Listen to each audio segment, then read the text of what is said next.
एक बार फिर से स्वागत है आप सभी का आपके अपने YouTube चैनल नौकरीपीडिया में। तो दोस्तों यूपी पीजीटी न्यू रिक्वायरमेंट 2022 के लिए ऑफिशियल नोटिफिकेशन जो जारी कर दिया गया है। यूपी टीजीटी और पीजीटी दोनों के लिए यहाँ पर न्यू भर्ती मांगी गई है।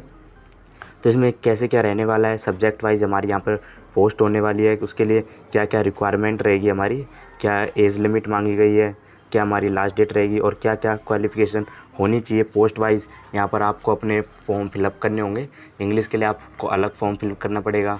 अगर हिंदी पोस्ट के लिए अप्लाई करेंगे टीचर के लिए तो आपको अलग फॉर्म फिलअप करना होगा। तो पूरी डिटेल आपको इस वीडियो में बताई जाएगी। बम्पर भर्ती हमारे लिए होने वाली है, तो वीडियो के लास्ट तक बने रहिए। चलिए वीडियो करते हैं स्टार्ट। तो चलिए यहाँ पर देख लेते हैं क्या क्या इसकी इंपॉर्टेंट डेट रहने वाली है। जो यूपी पीजीटी 624 पदों के लिए हमारे पे भर्ती निकाली गई है।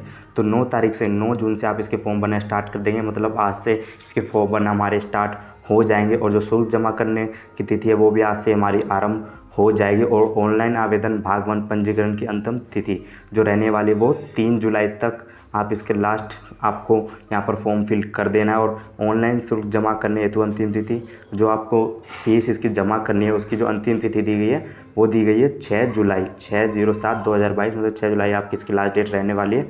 ऑनलाइन आवेदन भाग 2 सबमिट करने की अंतिम तिथि 9 जुलाई तक आप इसको ये यहाँ पर फीस सबमिट कर देनी है। अब देख लेते हैं इसके लिए कितने पदों के लिए हमारी वैकेंसी। जैसे मैं आपको पहले भी बताया 624 पदों के लिए वैकेंसी निकाली गई है और दोनों वर्ग वार के लिए निकाली गई है। बालक और बालिका दोनों के लिए यहाँ पर फॉर्म भरवाए जाएंगे। बालक के लिए कितने सब्जेक्ट वाइज कितनी पोस्ट रहेगी, बालिका के लिए सब्जेक्ट वाइज कितनी पोस्ट रहेगी, तो वो आपको यहाँ पर मैं वो भी बताऊँगा।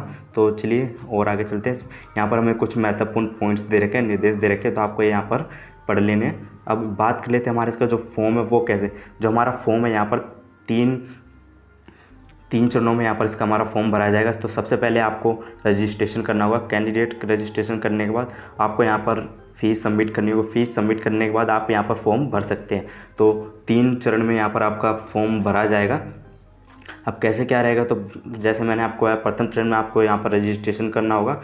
तो रजिस्ट्रेशन से रिलेटेड जो मैं ये बता रखा तो आपको यहाँ पर पढ़ लेना। द्वितीय चरण में आपको शुल्क भुगतान करना होगा। आप किसी से भी शुल्क भुगतान कर सकते हैं, नेट बैंकिंग से, कार्ड पेमेंट से, अदर पेमेंट ऑप्शन, जो भी पेमेंट ऑप्शन आपके पास अवेलेबल हो उससे आप इसकी फ़ीस क्या है सबमिट कर सकते हैं। अब बात कर लेते हैं फ़ीस की, कितनी फ़ीस किसके लिए रहने वाली है। तो अन आरक्षित के लिए यहाँ पर 750 रुपये फ़ीस रखी गई है। EWS के लिए यहाँ पर 650 रुपये फ़ीस है। अन्य पिछड़ा वर्ग के लिए यहाँ पर 750 फ़ीस है। और अनुसूचित जाति के लिए यहाँ पर 450 फ़ीस रखी गई है। अनुसूचित जनजाति के लिए 250 रुपये फ़ीस रखी है। और भी हमारे जो आ जाते हैं स्वतंत्र संग्राम सेनानी, भूतपूर्व सैनिक, महिला, विकलांग से रिलेटेड जो हमारी फ़ीस रखी है, तो आप देख सकते हैं क्रमांक 1 से 5 तक उल्लेखित उनकी मूल श्रेणी के अनुसार जो ऊपर दिया गया है उसको पढ़कर आप यहाँ पर देख सकते हैं उनके लिए कितनी फ़ीस रहने वाली है। और तीसरा चरण आपको यहाँ पर फॉर्म सबमिट करना होगा। तो यहाँ पर फॉर्म सबमिट करने से रिलेटेड चीज़ें बताई गई हैं।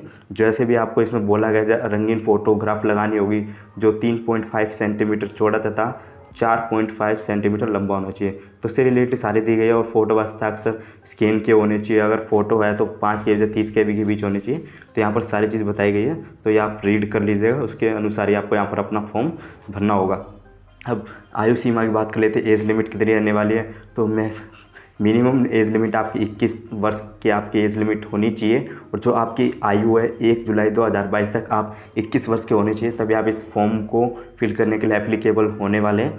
और शैक्षणिक योग्यता यहाँ पर बताई गई है। आप देखते हैं अर्हता की तिथि, आवेदन पत्र प्राप्त करने की अंतिम तिथि अर्हता की तिथि मानी जाएगी।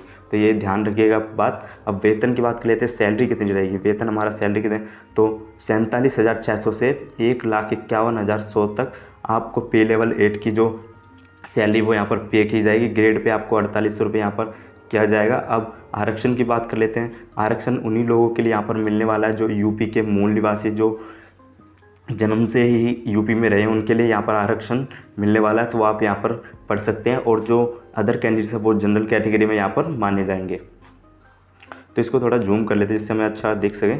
अब थोड़ा और ऊपर कर लेते हैं, हम बात कर लेते हैं इसमें अगर परीक्षा आपकी कैसे ली जाएगी, क्या क्या परीक्षा के बारे में रहा जाएगा। तो आप भर्ती परीक्षा देख लेते हैं, सिलेक्शन प्रोसेस क्या होगा। तो एग्ज़ाम जो आपका होगा, पहले लिखित परीक्षा लिखित परीक्षा के आधार पर 85% अंक यहाँ पर लगाए जाएंगे। और साक्षरता के आधार पर मतलब इंटरव्यू के लिए यहाँ पर आपको 10% अंक मिलेंगे। तो उसके लिए सामान्य ज्ञान के आधार पर 4 अंक और व्यक्तित्व परीक्षण के आधार पर 3% अंक दिए जाएंगे और व्यक्तित्व की योग्यता के आधार पर 3% अंक यहाँ पर दिए जाएंगे। अब और ऊपर थोड़ा कर लेते हैं कैसे क्या है। अब आप अगर डायरेक्टर उपाधि रखने के लिए अगर आप कोई खेल कूद खेलते हैं पहले से या फिर आपके पास कोई सर्टिफिकेट है या बीएड के जो आपके सर्टिफिकेट उनके लिए भी यहाँ पर आपको मार्क्स दिए जाएंगे थोड़े। तो आप देख सकते हैं राज्य की टीम के माध्यम से किसी राष्ट्रीय स्तर के खेलकूद प्रतियोगिता में भाग लेने के लिए 1% अंक यहाँ पर आपको दिया जाएगा। अब यहाँ पर देख लेते हैं हमारी जो किस तरह से होने वाली है परीक्षा। यहाँ पर हमारे दो चरण में परीक्षा होगी हमारी। यहाँ पर लिखित परीक्षा होगी जो हमारे क्या है 425 अंक यहाँ कर रहने वाली है और जो हमारा इंटरव्यू होगा 50 नंबर का हमारा इंटरव्यू रहने वाला है। और तीसरा जो मैंने आपको खेलकूद के बारे में बताया 25 अंक उसके लगेंगे। टोटल यहाँ पर आपको 500 अंक का जो हमारा एग्ज़ाम रहेगा। इसमें से आपको जो भी नंबर आते हैं और जो मेरिट लिस्ट उठती है उसके आधार पर आपका यहाँ पर सिलेक्शन किया जाएगा। अब लिखित परीक्षा में आपके कितने क्वेश्चन आएंगे, कितने नंबर के आएंगे, तो आप बात कर लेते हैं। जिसमें 425 अंक का एक प्रश्न उत्तर होगा। 425 अंक के हमारे क्या यहाँ पर पर्सन देके जाएंगे। टोटल पर्सन कितने होंगे हमारे 125 क्वेश्चन होंगे जो 425 नंबर के यहाँ पर 125 क्वेश्चन मिलेंगे। जिसमें हर एक क्वेश्चन हमारा 3.4 नंबर का रहेगा। 3.4 का एक क्वेश्चन रहेगा। 425 नंबर का पूरा क्वेश्चन पेपर रहेगा आपको और 125 यहाँ पर क्वेश्चन आएंगे। और जो इसके लिए आपको टाइम दिया जाएगा 2 घंटे टाइम दिए जाएंगे 425 क्वेश्चन को सोल्व करने के लिए। और जो मल्टीपल चॉइस रहेंगे आपके जो 425 क्वेश्चन है तो वो आपका रहने वाले यहाँ पर। तो यहाँ पर हम पोस्ट की बात कर लेते हैं किसके लिए कितनी पोस्ट रखी है। तो बालक वर्ग के लिए यहाँ पर हमारी जो पोस्ट रखी गई हैं वो यहाँ पर देख सकते हैं। जो सब्जेक्ट वाइज कितनी पोस्ट है, नागरिक शास्त्र का जो हमारा सब्जेक्ट है उसके लिए टोटल 5 पोस्ट है। और आप उनकी यहाँ पर कैटेगरी वाइज भी पोस्ट देख सकते हैं किसके लिए कितनी पोस्ट है कैटेगरी वाइज। तो यहाँ पर आपके जो सब्जेक्ट दिए हुए हैं भौतिक विज्ञान, जीव विज्ञान, भूगोल, इंग्लिश, सामाजिक शास्त्र, अर्थशास्त्र, इतिहास, हिंदी, शिक्षा शास्त्र, मनोविज्ञान, संस्कृत, कुल गृह विज्ञान। तो टोटल पोस्ट आपको यहाँ पर देखने को मिल जाती है 75। बालक वर्ग के लिए यहाँ पर टोटल 75 पोस्ट दी गई हैं। अब बालिका वर्ग के लिए देख लेते हैं कितनी पोस्ट हैं। बालिका वर्ग के लिए हमारी कितनी पोस्ट यहाँ पर निकाली गई हैं तो वो भी देख लेते हैं।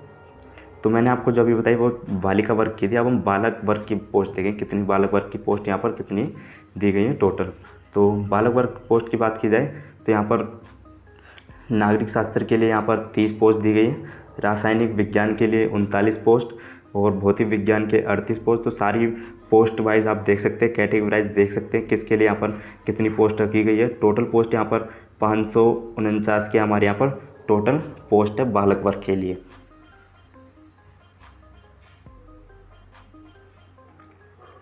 जो हमारी ये यूपी पीजीटी की जो पोस्ट रहने वाली है वो 11-12 के अध्यापक हेतु के लिए रहने वाली है। इसमें आप 11-12 के बच्चों को पढ़ा सकते हैं। उसके लिए क्या क्वालिफ़िकेशन मांगी है उन्होंने तो उसकी बात कर लेते हैं। अब यहाँ पर आप देख सकते हैं अब हिंदी के लिए हमारे यहाँ पर क्या क्या मांगा गया है।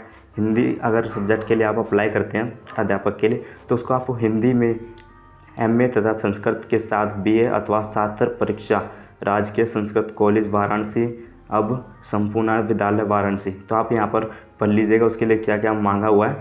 तो सभी के लिए यहाँ पर अलग अलग क्वालिफ़िकेशन मांगी हुई है। आपके लिए MA तथा BA की डिग्री भी होनी चाहिए यहाँ पर इस पोस्ट को अप्लाई करने के लिए। तो गणित अगर गणित की बात करें तो MA तथा MSc गणित के लिए आपके पास यहाँ डिग्री होनी चाहिए। फिर गणित में त्रिवर्षीय पाठ्यक्रम सहित BA अनिवार्य अथवा BSc ऑनर्स प्रशिक्षण विद्यमान आपके पास यहाँ डिग्री क्या है होनी चाहिए। तो सभी सब्जेक्ट के अलग अलग यहाँ पर दिए गए तो आप वो नोटिफिकेशन में जाकर पूरा रीड कर सकते हैं। तो आई होप आपको वीडियो समझ आ गई होगी। तो चलिए आप मिलते हैं आपसे अगली वीडियो में और चैनल को सब्सक्राइब कीजिए अगर सब्सक्राइब नहीं किया है